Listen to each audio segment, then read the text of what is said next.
Grazie, grazie. Federica Russo, Virginia Maerana, Daniela Santamano,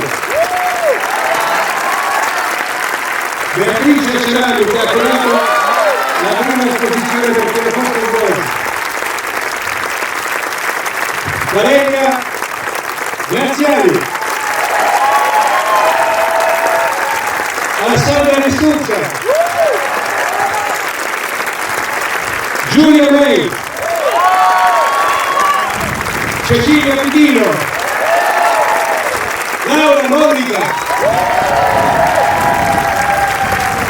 Alberto Laruccia, nostro direttore e autore dell'arrangiamento,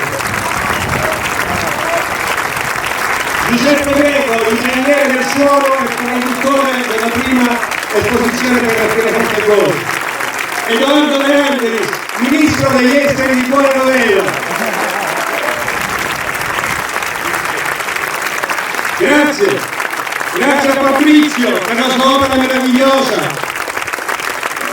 Francesco Giunta. Grazie alla Fondazione Fabrizio e Andrea Onus, che ci è stata vicina con l'affettuosa complicità, e ad Arnaldo Bossi, che stasera è qui con noi.